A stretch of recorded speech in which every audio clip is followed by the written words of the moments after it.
Charles Manson Chaos book.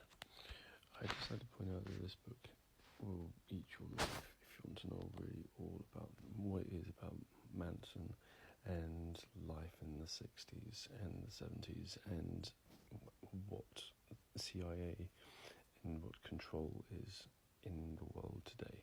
Plus, I think it has subtle undertones for this, because it has the same type of ramifications that it has today about what people are like in the world and how they want and need of someone to follow, or like an ideology that they need to follow. Like, it really shows that if you just cut between 60s and 2020s, it still shows that everyone needs something. Everyone wants something to follow. Everyone needs a leader, or maybe just not a certain person to follow. But belief. If you don't have a belief, you don't really have anything. Like in the 60s, they had the hippie movement. It was peace and love and free, free physical activities. Everyone would just, that was what it was. But then it starts getting darker, because you start getting to the excessiveness of what peace and love, and just starting to hang out after the party finishes.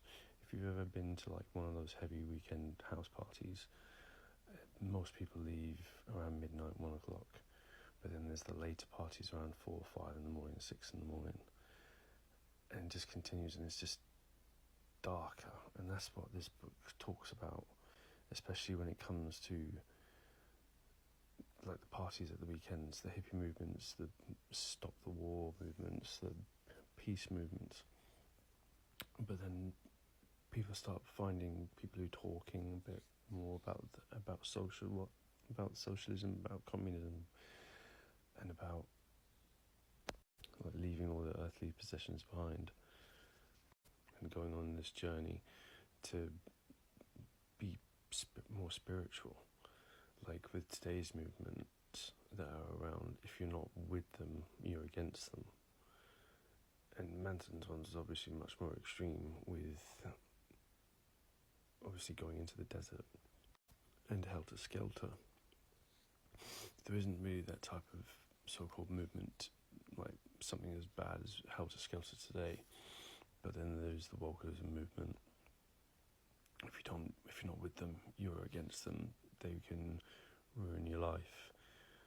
And Manson ruined so many people's lives back then. There were so many more cults back then. Like, reading some of the other stories about the other members of the family, on the weekends you just go to one of these events, mainly in California, San Francisco, and you just find someone with a guitar, and they'll be talking to you. Then they'll move to where they're staying, and there'll be communes, obviously not called cults back then. But with this book, I think it's the only way that it could really have been told, through Tom O'Neill's life and what happened. I think it was definitely his journey through finding out everything as he goes along, and with breaks of his life in it.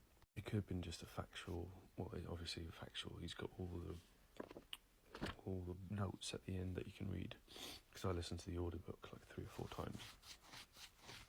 But then I think it has a natural flow of the book, especially starting with what happened, obviously about the main thing, what happened with Catherine Tate, but then starting from the beginning of his life.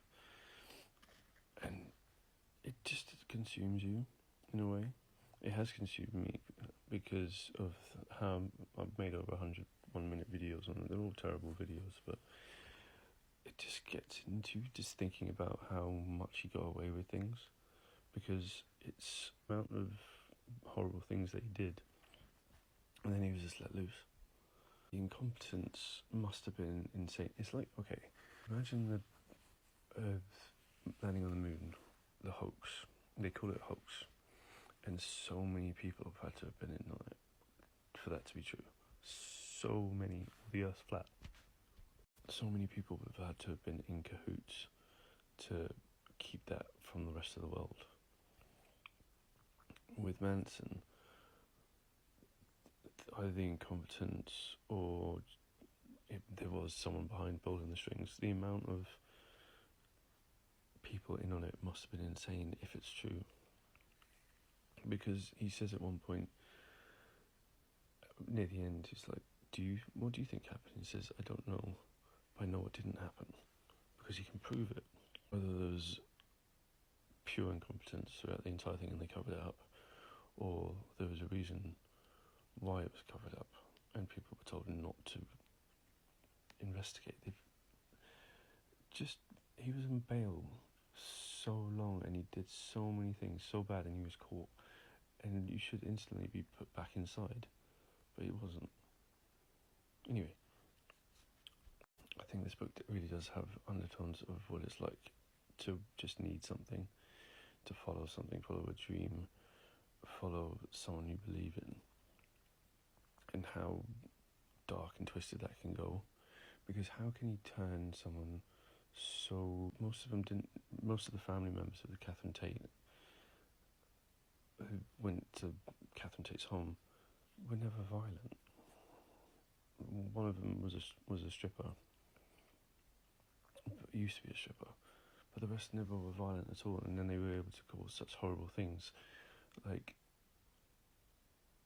the way Susan Atkins described doing the horrible thing to Catherine Tate with a sharp pointed bit of metal was, she licked it and tasted it and said, oh, what was it? It felt magnificent. She just lost all sense of being in it. And that's what happens when you get too deep into an ideology, really. Because they left their minds behind, I guess. Some people think they were on the funny stuff, some people say they were, some people said they weren't. But losing yourself in something like that, it's like people are like that today. Obviously not to the extremes as the people in the book, but people are... Maybe it's because the world goes through, like, phases of extremes, or it moves through different countries or different phases of the world. It does worry me sometimes about how certain aspects of this book come back to life again, especially when it comes to finding movements or going too extreme or staying way after party finishes. Because the idea of the hippie movement sounds fascinating, sounds fun, but then there's always the after party that's never fun. Because I've been to a few after parties, and it's just dirty, I think. Anyway, chill a bit.